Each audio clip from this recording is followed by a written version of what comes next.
Well guys, I'll show you what I'm trying to accomplish here. I don't know how, but right through here,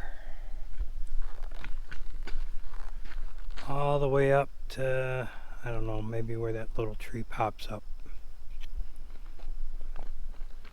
It has filled in soil. You can see right here, at one time that was probably down 6-8 inches. All the way down through here.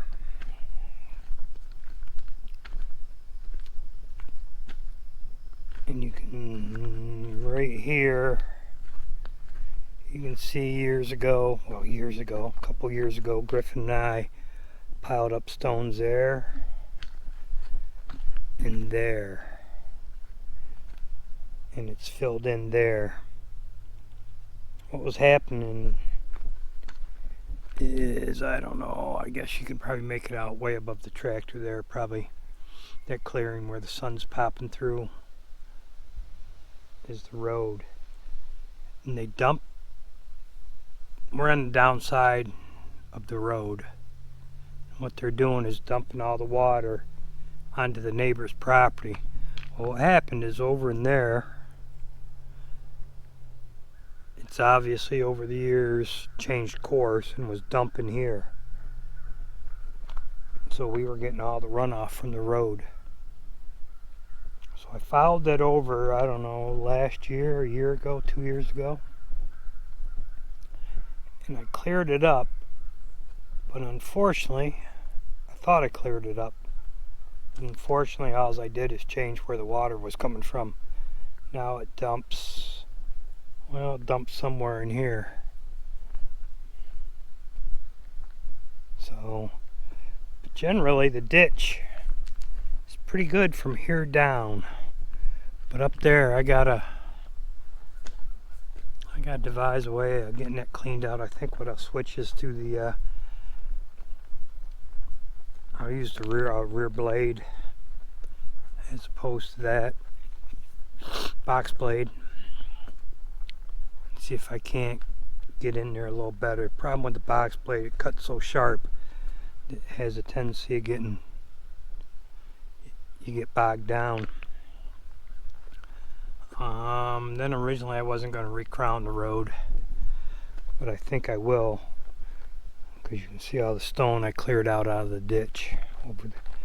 So, but I got to get this deeper through here on up to slightly above the tractor.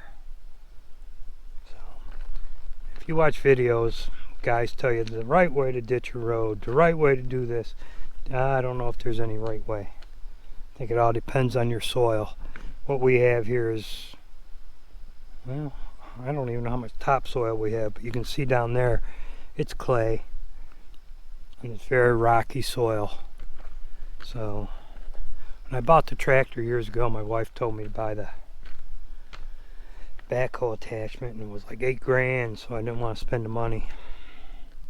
But she was right. Should have got the backhoe attachment. So if you're sitting on the fence wondering if you should buy the backhoe attachment, get it. At the time, I really hadn't thought it through. I knew I was going to use the tractor to put this road in and keep the fields mowed in our pass, which it's done. But I wish I would have got the backhoe. But can't go backwards, so I use pretending. So I'm going to switch out. I'm going to switch out to the rear blade and see if I can't get at least a bigger ditch in there, even though ironically no water dumps over here, so it's really not that big of a deal. But up there is a spot where water comes over, and honestly that is it. Used to be you couldn't even come down this road after rain because you would just sink in the mud. So overall pretty good. There again, if I had a backhoe, I would re-dig that out, make it straight, and up there you can see it jots out a little bit, and I would dig that out. But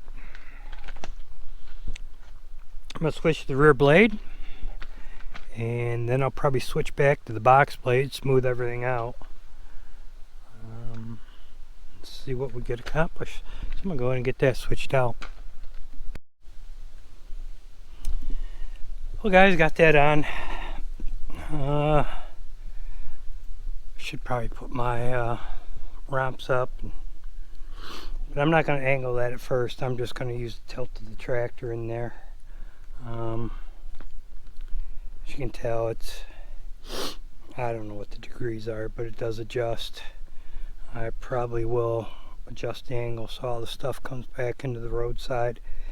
But that's it. It took a little more getting there than I'd hoped, but I'm going to go ahead and get that adjusted, get them ramps up, and we'll see what happens there. Well guys, I'm running out of batteries, but see, I ended up angling the blade. I don't need much of a ditch in quotations. I just need a place for some of the water to run. The only place we really need a ditch is down there, and I went pretty deep down there. Now there's still a spot up there I have to take care of. What I ended up doing is I angled the blade a little bit. And the key, now mind you, I am not a professional. If you want advice on how to do things,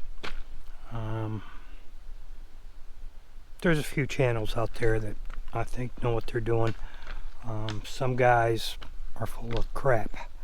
They'll tell you how to do it, but you look at what their result is and it's not very good. But after I get it where I want it, I've been scooping it out with the bucket. Then I run the tractor down it. You can see the tire tracks there, because what happens with the rear blade and even the box, or the box blade, is it'll leave sharp corners. And what I found in past is, boy, the real water really chews away at them and just ends up exposing everything. Here, if everything goes right, it's been, I think, 2 years since I've ditched this. Grass will eventually grow in there. If I had a backhoe or something, I would obviously dig deeper into the bank and make it much more shallower and let grass grow in there and retain the soil, but I don't. So that's how I'm gonna do it.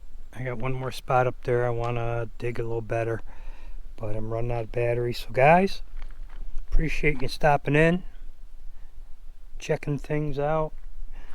If I have one key advice, not necessarily on how to do things, but if you're watching videos on how to do things, watch several of them. Sooner or later you'll be able to figure out which guys know what they're doing and which guys don't. So till next time, I'll see you here at camp. Remember, press that subscribe button, hit the notification icon, and I'll see you next time here at camp. See you guys. Bye.